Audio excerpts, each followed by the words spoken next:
Jenazah Ratu Elizabeth II baru akan dimakamkan sekitar 10 hingga 12 hari ke depan. Jenazah Ratu Elizabeth II kemungkinan akan dimakamkan di Kapel St. George di sebelah makam ayahnya, Raja George ke-6. Tim Liputan, Kompas TV. Elizabeth II menjadi pemimpin monarki terlama dalam sejarah Inggris. Apa saja peninggalan sang ratu untuk warga Inggris Raya dan dunia? Kita akan membahasnya bersama Duta Besar Indonesia untuk Inggris, Bapak Desra Percaya, dan Ketua Program Studi Wilayah Eropa UI, Heni Saptatia. Selamat malam waktu Indonesia, Pak Desra. Selamat malam, Bu Heni. Selamat malam, Bu Cindy. Baik, Pak Desra, hari ini hari kedua masa berkabung setelah meninggalnya Queen Elizabeth II. Tapi hari ini juga ada diproklamirkan bahwa Charles akan menjadi Raja Charles ketiga yang akan memimpin monarki Inggris. Bagaimana warga Inggris menyikapi dua momen yang berdekatan ini? Terima kasih Mbak Cindy. Ini suasananya kan masih berkabung ya Mbak Cindy. 10 hari bendera pun diturunkan setengah tiang. Tapi untuk hari ini, khusus hari ini menghormati proklamasi Raja Charles III, bendera dinaikkan satu tiang penuh sampai besok pukul 1 siang hari Minggu. Dan besok mulai pukul 1 kembali lagi diturunkan setengah tiang. Jadi menyambut Raja Charles III, tapi dalam konteks lebih besar suasananya masih berkabung. Kalau tadi proklamasi yang kita saksikan itu kan lebih seremonial, legalitas dilakukan, tapi penobatan naik tahtanya itu masih perlu waktu berapa bulan kita belum tahu, tapi sebagai contoh Ratu Elizabeth itu memerlukan waktu sekitar 6 bulan. Jadi mixed feelings, happy tapi masih mourning. Oke, kita melihat sekarang ini yang kami tampilkan di layar kaca pemirsa Kompas TV adalah situasi terkini yang ada di London menyikapi hari berkabung sepeninggal Queen Elizabeth II. Pak Desra, ini masyarakat masih berkumpul ya di lokasi tertentu, di beberapa lokasi di London. Wilayah mana saja Pak tempat mereka berkumpul untuk menyampaikan rasa duka cita dan bergabung untuk mengenang Queen Elizabeth? Kalau tempat boleh dikatakan di semua tempat ya, tapi poin-poin atau spot yang sudah jelas masyarakat berkumpul adalah di Balmoral Castle di Skotlandia dekat Aberdeen, kemudian di London itu sekitar Buckingham Palace, dan juga di Windsor Castle, itu kediaman terakhir. Jadi 3 poin itu, tapi hampir di seluruh masyarakat, bahkan di hampir semua di kota London itu billboard itu menampilkan foto-foto beliau. Jadi di mana-mana.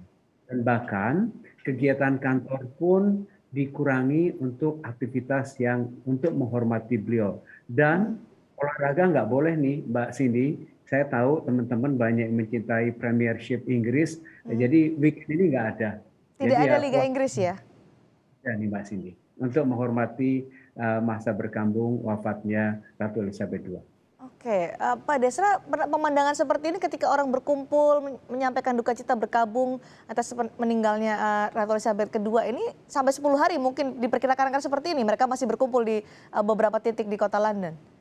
Saya yakin iya Mbak, ini sampai nanti pemakaman resmi. Jadi nanti setelah dalam waktu ditentukan kemudian ada masa di mana 4 hari jenazah beliau dari Scotland akan dibawa ke London, kemudian di Leicester State di namanya Westminster Hall. Itu ada tempat yang besar di dekat parlemen begitu, di mana rakyat dan juga beberapa tokoh masyarakat ataupun pemuka akan diundang untuk memberikan penghormatan terakhir.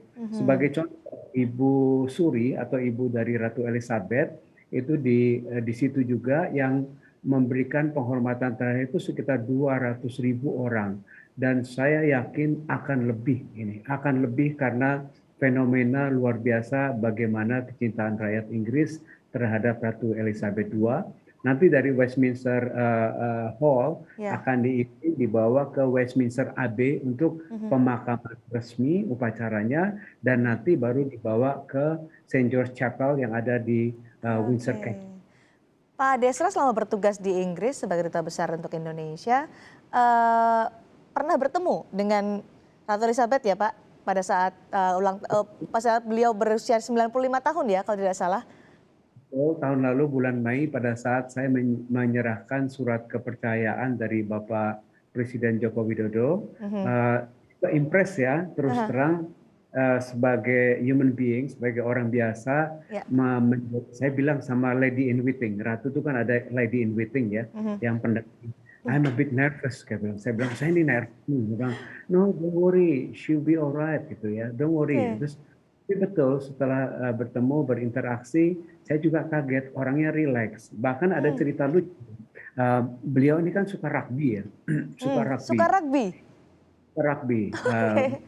Ini suka anjing, ini suka rugby. Dan waktu saya ke kawasan Pasifik, saya menceritakan kepada Ratu Elizabeth bagaimana rakyat di Pasifik itu mencintai beliau.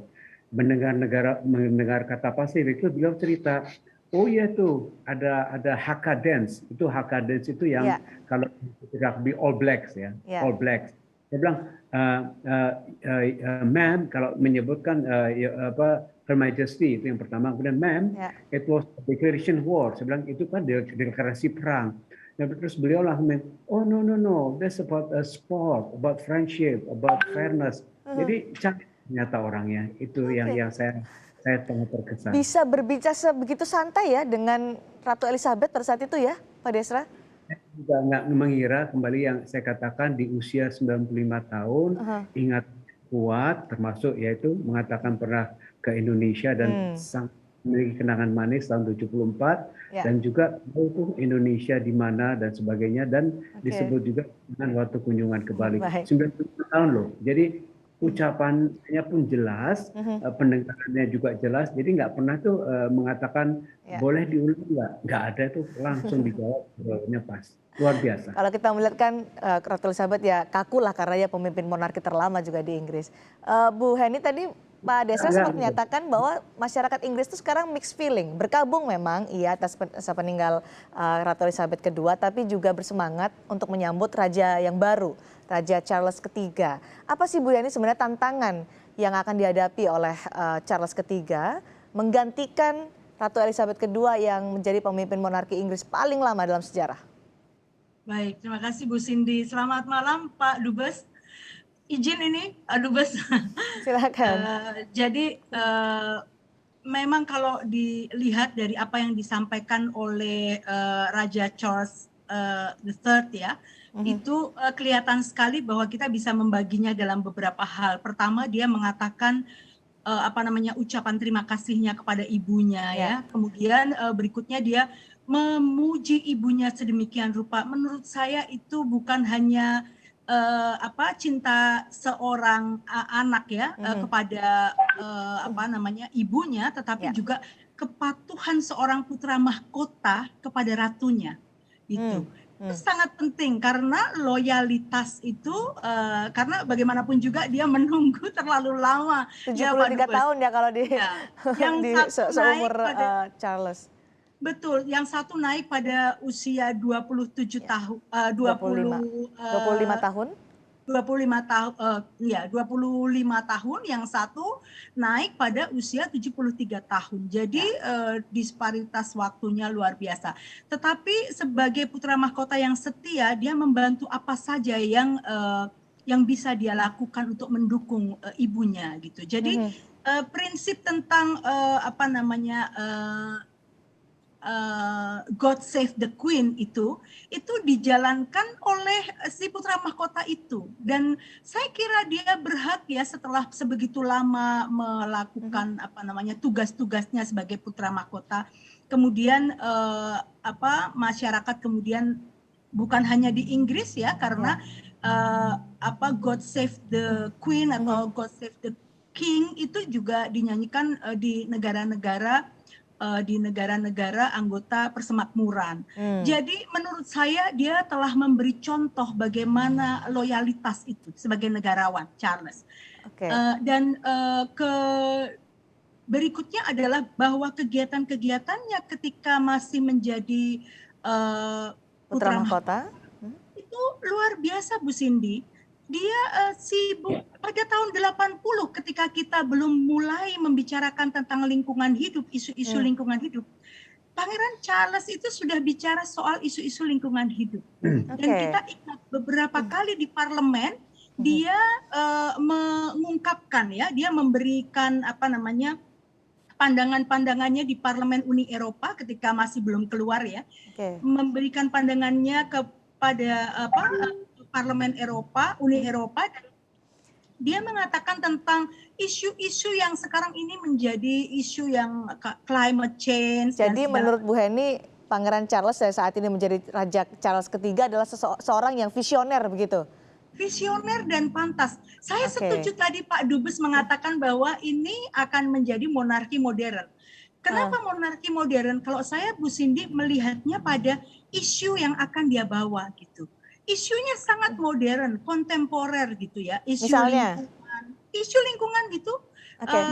Ya, dia sangat mendukung Paris Agreement ya. Terus dialah yang meng-approach Presiden Amerika Serikat Donald Trump waktu itu ketika mereka mau keluar dari perjanjian lingkungan itu, dia melakukan approach kepada beliau. Dia sosok yang visioner menurut Bu Heni, tapi kan juga menjadi tantangan ketika ada pergantian kepemimpinan dari Ratu Elizabeth II kemudian ke Raja Charles III. Apa sih dampaknya Bu terhadap negara-negara persemakmuran? Karena dengan meninggalnya Ratu Elizabeth II sudah ada 5 negara anggota persemakmuran yang menginginkan mereka lepas dari persemakmuran Inggris. Sebenarnya negara-negara persemakmuran itu jumlahnya banyak ya, anggotanya itu ada 15 yang memang merupakan anggota itu, tetapi yang 54 negara, ada 54 negara itu menjadi bagian dari dulu ya masa Imperium Inggris ya.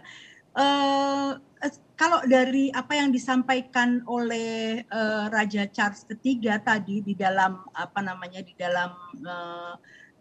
pidato pertamanya pertamanya beliau mengatakan bahwa dimanapun kalian berada, saya akan memberikan servis saya dengan rasa cinta dan itu dia menurut saya itu kalau Inggris Raya tidak ingin mereka terpisah, dia akan melakukan upaya apapun untuk mendekati itu. Satu lagi Bu Cindy, kalau ada negara persemakmuran ingin melepaskan diri, saya kira itu berarti konteksnya adalah konteks keutuhan wilayah ya dalam tanda petiknya Inggris Raya, dan itu sebenarnya persoalan keamanan. Jangan lupa Charles bukan orang yang tidak tahu persoalan keamanan, meskipun dia sibuknya di amal dan di lingkungan. Dia itu sekolahnya itu Akademi Militer Angkatan Laut dan Akademi Militer Angkatan Udara, dan dia tahu pasti isu-isu soal keamanan. Pak Desra, Pak Dubes, saya melihat Instagram story Bapak ketika ada video atau visual soal Pangeran Charles yang saat ini menjadi Raja Charles III, Bapak menuliskan The New Face of Modern Monarchy, wajah baru monarki modern. Kenapa Bapak menulis itu? Selama ini ya, kalau kita lihat dalam hal perjalanan, pertama Ratu Elizabeth itu kan mengubah wajah monarki. Dulu disebutnya monarki, Ratu Elizabeth mengatakan royal family. Jadi lihat ya di Twitter sosial, royal family. Kedua, dulu tuh jauh ya jarak dengan rakyat. Mau ketemu rakyat itu cukup dada-dada dari jauh. Ratu Elizabeth itu nggak approachable dan akan approach pada rakyat salaman. Ketiga, ini yang saya kaget. Kenapa saya bilang modern? Karena lihat ini di captionnya juga di video di TV di sini. Ada seorang perempuan yang viral nih dalam 2 hari terakhir ini, sekarang juga masih viral. Perempuan ini diinterview di mana-mana, dia nanya, kamu kok berani tuh nyium raja gitu. I cannot resist myself, katanya. Saya nggak bisa nahan diri, katanya. Terus kenapa? Ya udah, saya nekat aja. May I kiss you, Your Majesty gitu. Terus jawabannya raja apa? Oh iya, dicium. Ini nggak pernah ada tuh rakyat. Tidak pernah sama sekali ya. Nah, Mbak Cindy, saya tuh juga kalau diundang dalam kegiatan dengan Royal Family, protokolnya galaknya minta ampun. Nggak boleh ambil foto ya, don't take picture gitu. Terus kemudian jangan pernah mengulurkan tangan untuk salaman, kecuali anggota royal family yang mengulurkan tangannya. Jadi saya kan ketemu Princess Sophia, Ya. Sophie, kemudian ketemu Pangeran Edward, Princess Beatrice, dan juga Princess Anne. Mereka tuh melurkan tangan. Terus kalau salaman tuh kenceng ya. Ini pengalaman saya sendiri, kenceng gitu, dan lama. Jadi kita kan nggak ya tangannya dipegang lama-lama gitu, tapi ya kita aja gitu, senang nggak kapan lagi pengalaman dengan royal family. Jadi wajah ini yang saya yakin, dan juga Pangeran Charles ini kan pasti punya tantangan ya. Ya. Ibunya populernya minta ampun, dicintai rakyat. Dan jangan lupa ini dalam Twitter ataupun percakapan di sini waktu tadi acara tadi orang berarasan-rasan, semestinya tuh Lady Di itu yang di sebelahnya tuh. Ini juga jadi perbincangan ya di sana, Pak Desra. Tapi begitu lihat pidatonya Raja Charles yang bagaimana menghormati ibunya, terus orang, I think I start liking him, I start to like him. Jadi udah ada mulai, oh iyalah, ini dia udah mulai disukai ini. Jadi mungkin terlalu awal mengatakan itu, tapi saya melihat Raja Charles ketiga akan membawa royal family lebih modern lagi. Baik, Pak Desra, singkat saja pertanyaan terakhir untuk Pak Desra, dengan wajah baru monarki modern Inggris ini akankah ada pengaruhnya dengan hubungan diplomatik Indonesia-Inggris di masa depan? Saya pikir kita perlu ingat bahwa raja adalah simbol negara, dan negara ini adalah monarki konstitusional. Ya, konstitusional. Jadi ada keterbatasan di mana tidak bisa masuk dalam pengambilan keputusan atau running the government from day to day. Tetapi ada beberapa isu yang juga menjadi isu kita, yaitu tadi disebut oleh Mbak Heni, oleh Bu Heni, lingkungan hidup. Ya. Itu betul. Kemudian mengenai financing, pembiayaan lingkungan hidup, isu-isu konservatori, pelindungan hutan, hewan langka, dan juga isu yang menjadi perhatian beliau adalah interfaith.